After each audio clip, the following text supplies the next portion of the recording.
Now we now transition from the broad conceptual and ethical frame provided by our two keynote speakers to three oral communications that will progressively zoom in.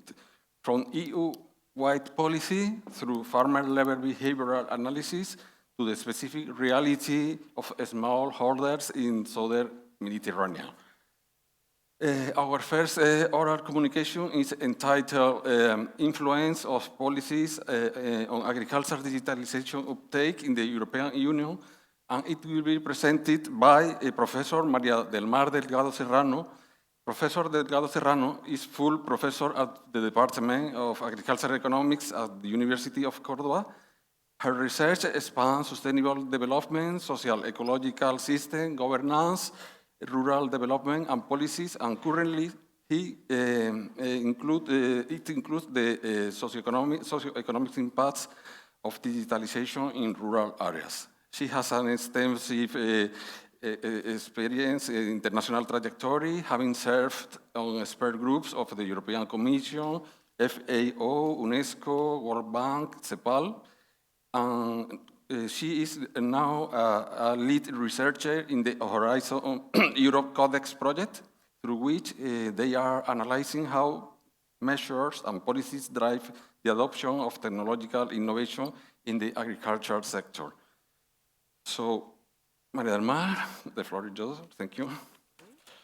Thank you very much, Carlos. It's a pleasure to be here and to have the opportunity to show some of the results of this Codex project. Okay, as Carlos has mentioned, I will present the results of a policy analysis. We have analyzed the environment, the policy environment of agriculture digitalization in Europe as part of the Codex project that has been done together with my colleague Antonio Hurtado, that unfortunately cannot be with us today. Okay, Codex is a Horizon Europe project that it's running from 2022 till September this year. And Codex stands for maximizing the co-benefits of agriculture digitalization through conducive digital ecosystems. The main goal of the project has been to improve the collective capacity to understand, assess, and foresee the full range of benefits and costs of farm digitalization, and to build digital ecosystems that maximize the net benefit of digitalization. We have developed this project in 18 European countries, 15 EU, 3 non-EU. We had 20 living labs, several demo farms. We also put in place a knowledge accelerator and a very important science policy interface. Oh, sorry. Okay, so how have we worked? We have worked with a mixed method approach.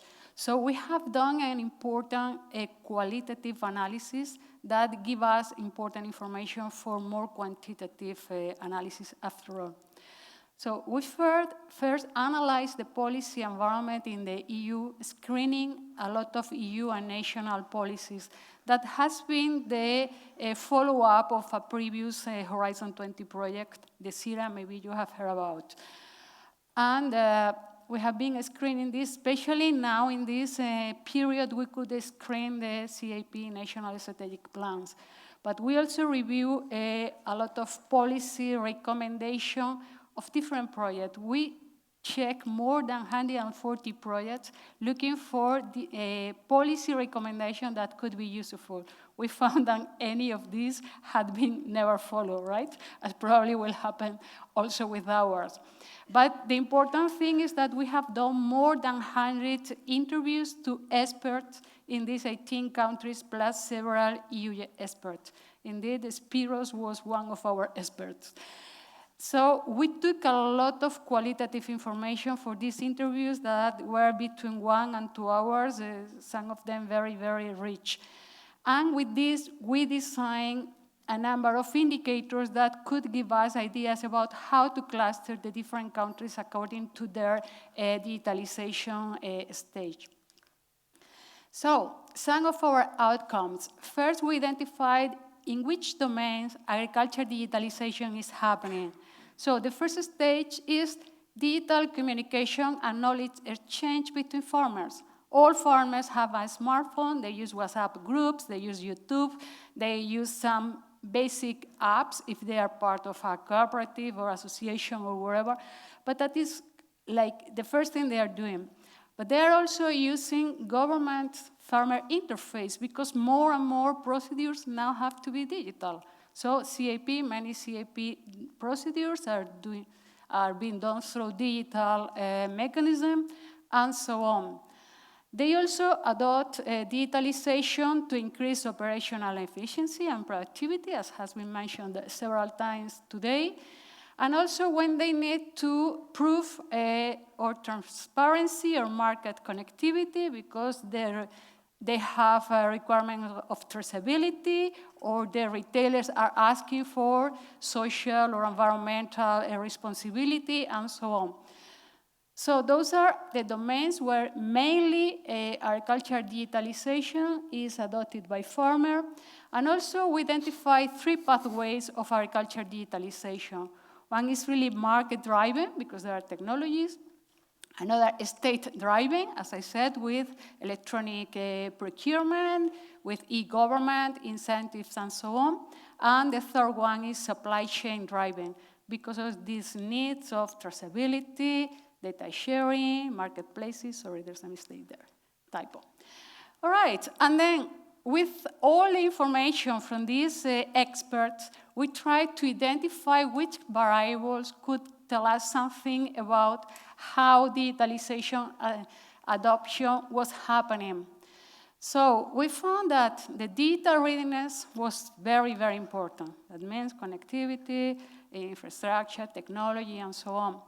But another important variable was farm size structure, right? Bigger farms, but don't think that only bigger farms adopt technology, because small farms may be very specialized, agroecology, or with some other traceability, transparency requirements. Even small farmers are very, very digitalized in Europe. The demographic structure, the age of farmers, of course, had an important relevance. And then that is what my colleague decided to call agriculture-specific momentum. This data is coming from the national strategic plans. There are several indicators. As probably you know, digitalization was a horizontal objective, so each country could take some decisions or other. But there were several indicators that could tell us what was the approach of each country to digitalization. So with this, we did several, we proved several different percentage of how was this more important or less important. So we realized that digital readiness was the most important variable. So we gave, for our composite indicator, we gave 60% of the weight. The farm size structure is also quite important, but it was like 30%. The demographic structure is very important, but it's not going to be so important in the future, because most of these age or older farmers, either they are not anymore, or they become digitalized. So we just gave this at 10% of the final indicator weight. And the last one was only 5%, because we found very, very different situations among the countries, and very based on what was the previous stage of digitalization in each country. So using all this, we created a composite indicator, and we could cluster the countries in 4 clusters. They were just quartile, right? So front runner in our sample are the Netherlands. You can see which are the advanced performers, the growing performers, and the early stage performers. Just to mention that we gave 100 to the top and 0 to the left. So because I already presented this and Greek people were very, very, why are you saying that? Yes, because, okay, we ran from 0 to 100, right? Okay, so those are our outcomes. And we also can tell you that the main factors driving digitalization level are policy coherence, institutional capacity, and governance coordination. And technology availability, but that's not so important because technologies already exist, and people don't adopt so quickly. All right, and so finally, I think I have still 1 minute. What are the policy implications of our final reflections from this work? First, we found that agriculture digitalization largely mirrored the broader national digital context. All right, so the countries that are more used to digitalization in wherever, in banking, in healthcare, in education, in wherever, are the most advanced. So there's a parallelism. Also that it is essential if we want to address current EU challenges, especially the green digital transition, but farmers to uptake require clear vision and, very important, context-specific policies, no one-size-fits-all, because we are facing very, very different situations in the European countries. I can also tell you that digitalization is a long-term process. It's not something, it's going very quickly, but you need it to follow many steps, and you need to eliminate many barriers. So it's quite important to have systemic solution and coherence among the different policies. We have seen here an example this morning how Ministry of Agriculture is aligned with the Ministry of Digital Transition, but it's not happening everywhere. Also, as I mentioned, that digitalization offers promises for all types of farmholds, not only for the big one, also some very small ones are very digitalized. That agriculture policies need to enhance digital readiness, providing evidence, skills, and trust. That's something has been mentioned today. It's very, very important that farmers can trust both technology providers, but also policymakers. What are they doing with their data? What are the administration? How are they using it? Are they going to use it to penalty them in their incomes or wherever? So it's very important.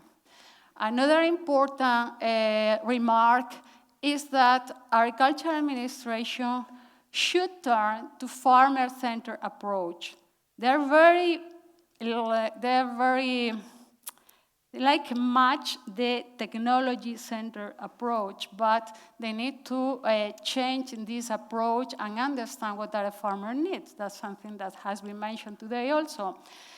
And it is important also some changes in farmers. They are very individualistic. And many times, I think it has been mentioned that some Dutch farmers, they became very in debt.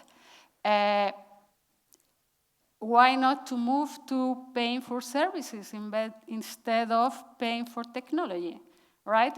Or working together and try to have a better income by sharing the cost. So that is something that was very, very important in all the interviews we had. So the final thing is public-private collaboration is key to boosting agriculture digitalization. Many farmers are just asking for public policies, public policies, public policies. Public policies cannot deliver all that citizens need. So I think it's very important to start considering the public-private approach. And I think that's all. Thank you very much for your attention. You have here the website of the project where you could find many more information about what we have done. Thank you. Thank you very much.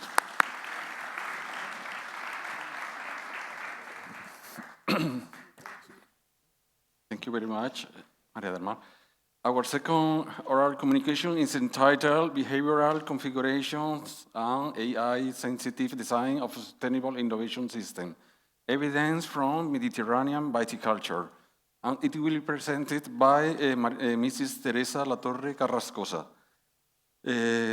Teresa is a researcher at the Department of Economics and Social Science of the Politècnica University of Valencia, Spain.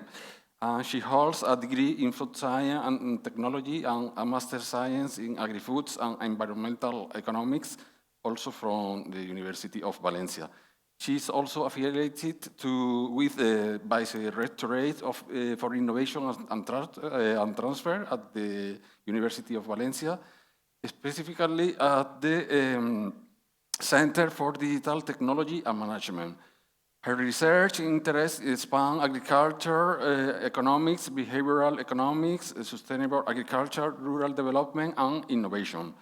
She has published on the behavioral pathways leading to the certificates of wine in the wine industry.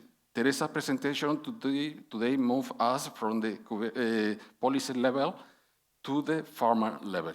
So Teresa, when you want. Thanks, Carlos, for the presentation, and also thank you to Rosa and the organization for the opportunity to present my ongoing research today.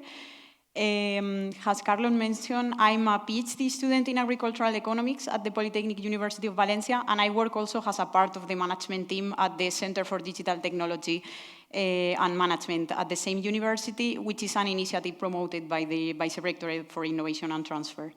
So my research is not focused on technology. Actually, it's focused on understanding farming decision-making, but my role in CDTM is focusing on technology. So at some point, I was trying to connect the dots between the two roles that I have, because 2 years ago, I found myself teaching students about digital technologies and how to build MVPs for early-stage startups using AI tools, which was something that I never did before.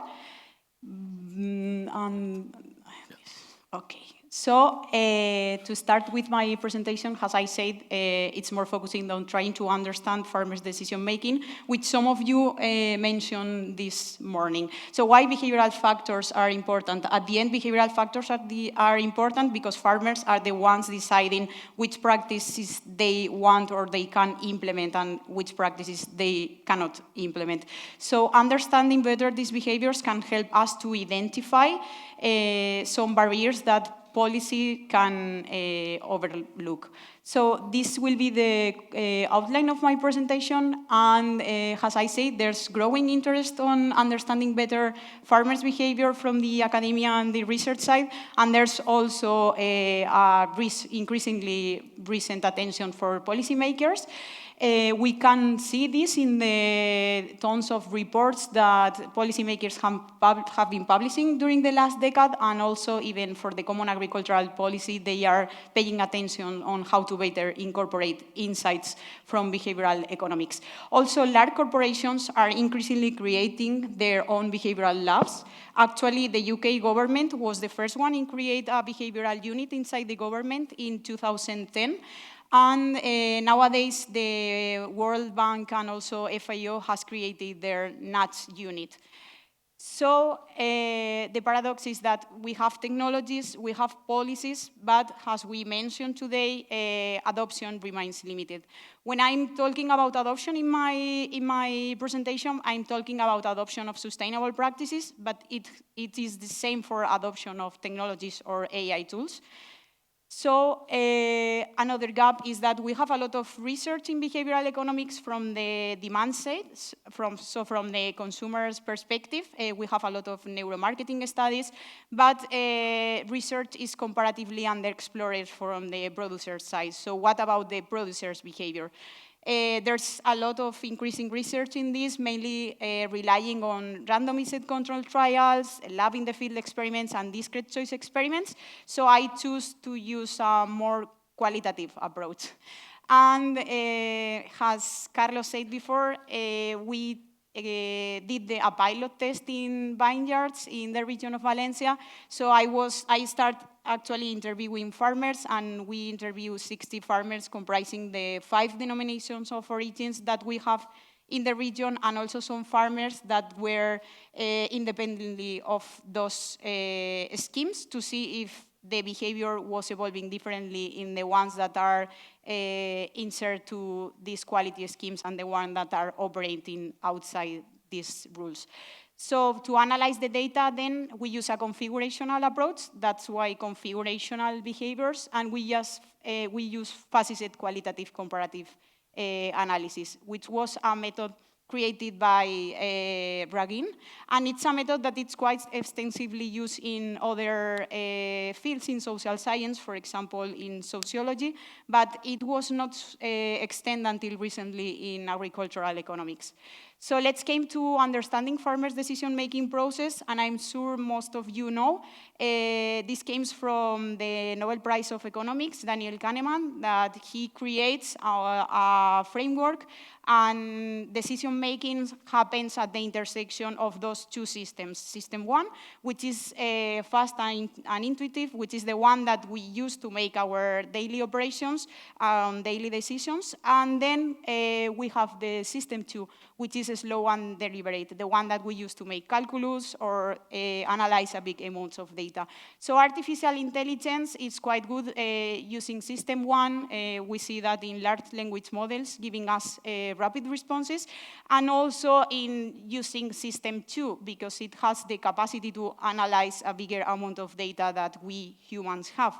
And I recently happened to know, actually this was published a few weeks ago, that two researchers from the University of Pennsylvania, they reinventing this historical theory of the two systems, incorporating a new system, calling system 3 the artificial intelligence. What does it mean?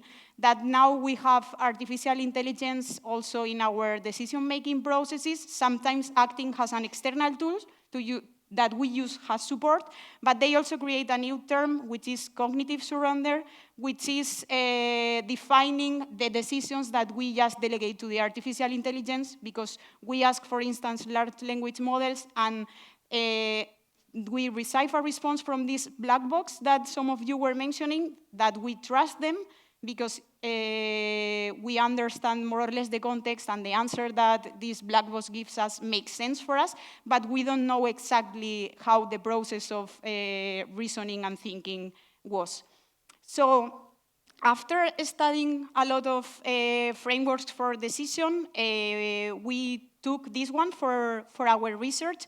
It was developed by some researchers at the Joint Research Center, and they identify the framework for analysis. They identify these around 20 behavioral factors that were leading to the adoption of more environmentally sustainable practices in agriculture. So this was the basis for the questionnaire, for the interviews that I did with farmers, and we were asking farmers to rate to what extent they thought these behaviors were influencing their decisions.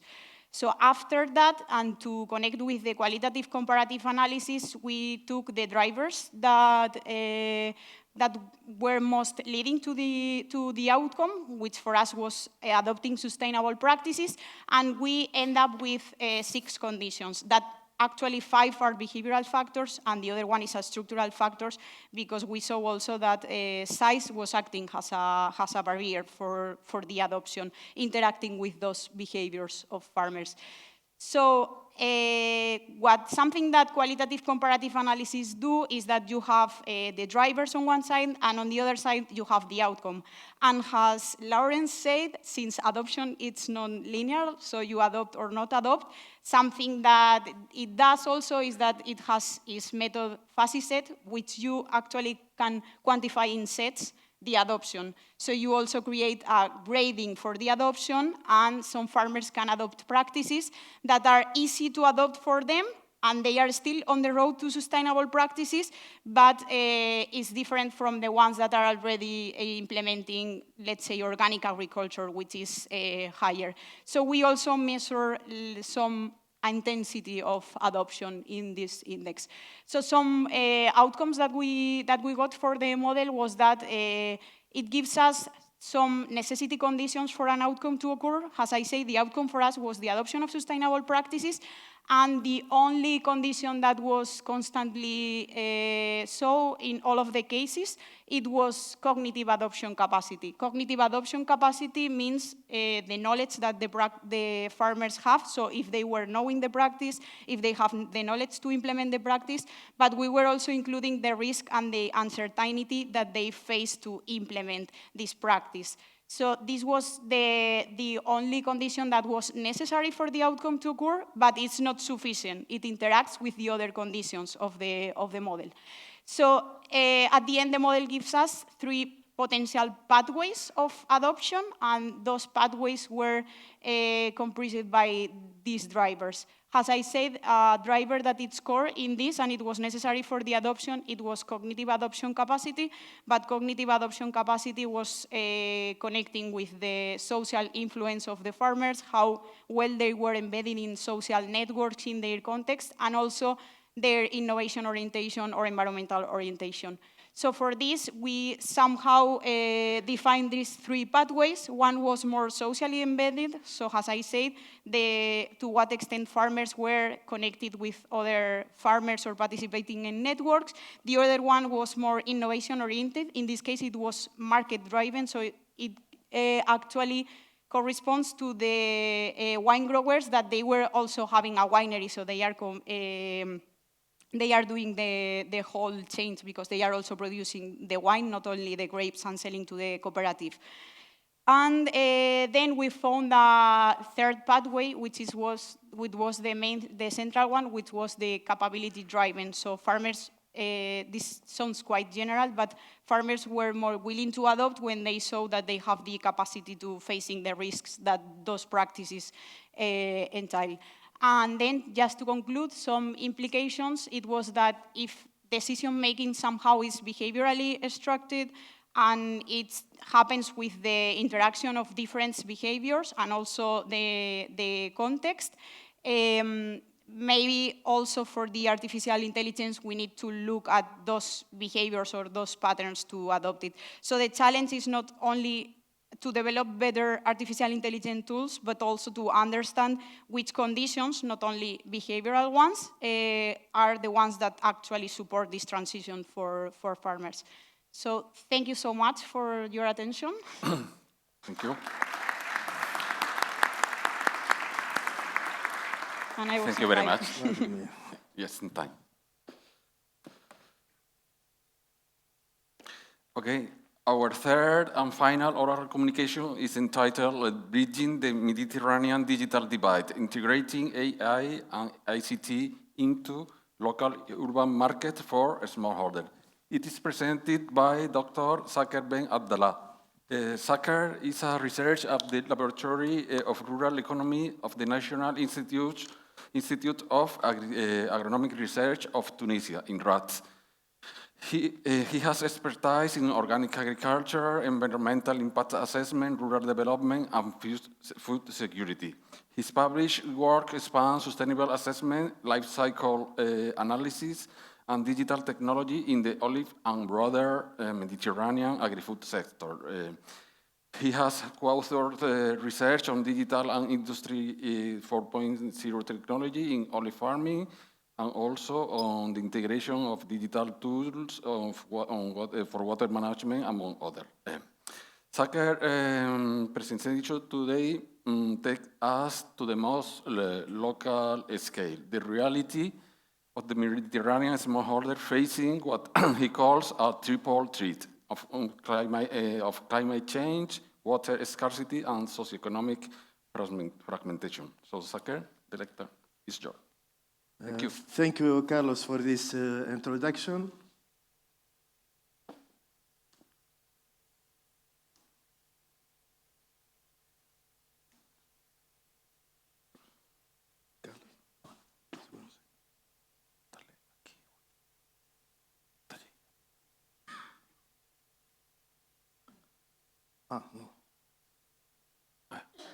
So let me first reintroduce myself.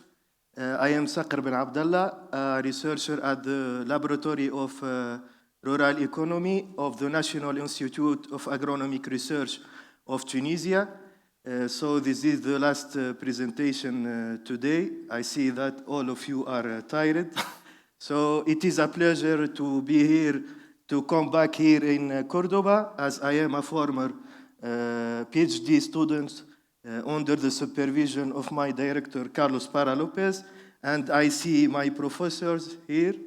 So the presentation is titled Bridging the Mediterranean Digital Divide, Integrating Artificial Intelligence and ICT into Local Urban Markets for Smallholders. The content of this presentation consists of presenting the background of this research and the specific problem. Next, I will give you an overview of the objectives and the methodology used to achieve them, along with the resulting outcomes. Finally, I will present you the main conclusions of this research and the future directions. So, as you know, the Mediterranean basin is currently a hotspot for climate change. In fact, rising temperatures and water scarcity are disproportionately affecting smallholders. These farmers rely on local urban markets for survival, yet these markets are under immense pressure to modernize. So, specifically, while we are celebrating agriculture, for a divide exists. In fact, artificial intelligence and ICT are primarily used by large-scale industrial farming. On the other hand, smallholders farmers face many challenges, like limited access to capital, lack of technical training and digital literacy, and infrastructural gaps. Consequently, critical local market networks are bypassed, which threatens their long-term sustainability. In this context, this research conducted within the BloomyMed project, boosting local urban markets in the Mediterranean, aims to analyze the current state of digital adoption in the Mediterranean. Specifically, the goals of this research are, first, to identify technologies suitable for scaling up local urban markets. Second, to compare technological deployment between northern and southern and eastern Mediterranean. And finally, to propose a framework for frugal innovation to enhance sustainability. In fact, we are not looking for the most expensive technologies, but the most appropriate technologies, ranging from advanced sensors to frugal mobile applications to scale up local urban markets.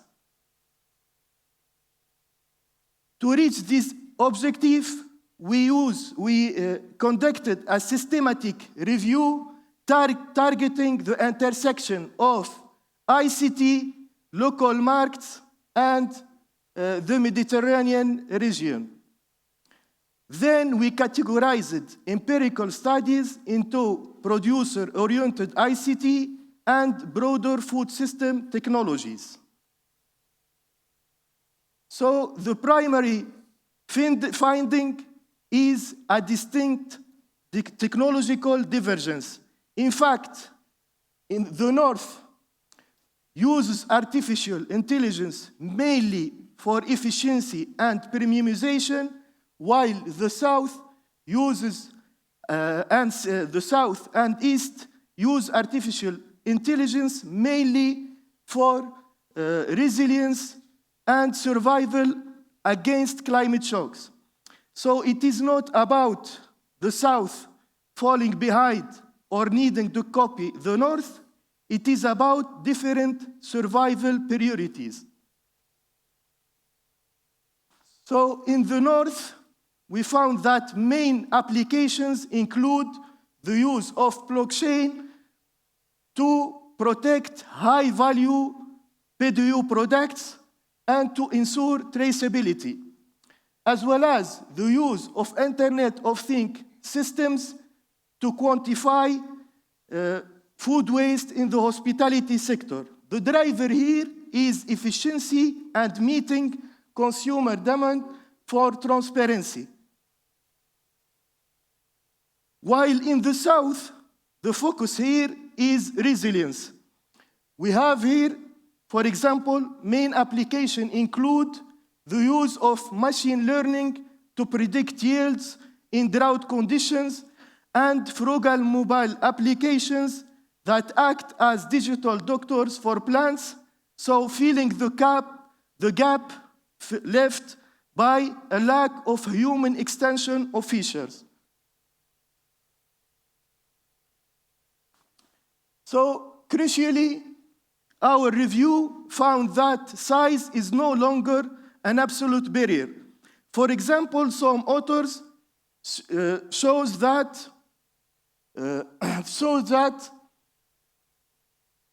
low-cost sensors and smart irrigation are economically viable even for smallholders under 50 hectares. However, we identified a critical gap. So we have technologies for growing food and technologies for eating food, but the market hub itself, the center of logistics and social exchange, is largely analog. This is where the opportunity lies. So, in conclusion, we need a context-sensitive approach. So, as some authors shows, we need frugal innovation that respects indigenous knowledge. And on the other hand, policies must shift to support, as our colleague says, market-centric digital ecosystems to reinforce short supply chains and look over principles. Moving forward, so we advocate for the development of digital markets, hybrid spaces that use inclusive digital solutions to transform local urban markets or local markets in general into optimized hubs for food security. Thank you very much for your attention.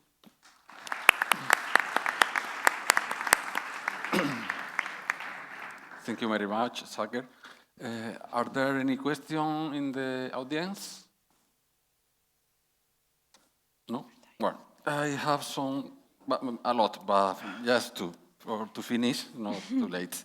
Yeah. Saker, no, sorry. Yes. The European Union, it's a question for the three, if you want to ask. The European Union talks about the twin transition, green and digital at the same time. Teresa's work suggests that sustainability, I understand well your work, the sustainability adoption and digital readiness share common behavioral roots, you can say. María del Mar said that CAP could link better the two parts. And Saker has proposed a frugal, sustainable digital tools, but do you think that this twin transition is realistic everywhere, including the poorest context, or sometimes we must choose or digital or green? Do you think that is compatible in all cases? Saker? Thank you, Carlos, for this important question. So I think that some technologies are highly transferable to the south, for example. So we don't need for example, high-cost technologies, or we need context-sensitive solutions. We don't need very high-cost technologies. Mm-hmm. So we need context. We need for example, in the south, a cheap, simple, and co-created technology will work in the south. Okay, you have some opinion? Or So if I understand, is it always compatible green and digital, or? I think it's compatible, or at least must be compatible, but as María del Mar was mentioning in her presentation, I feel it's quite context dependent. So it might evolve different in different contexts, even under the same framework of the European regulation or the European geography. And I don't think CAP is going for the twin transition at all. I mean, that's a desideratum, in my opinion, that in the first mandate of von der Leyen was a reality. Then many things have happened, and it's not so clear that we are going for the twin transition. I think, because that is a general mandate for every sector. If we just zoom in the agriculture sector, could be, but it's not, need to be adopted first, right? So we are supposed to use these technologies to make farming more sustainable. Yes.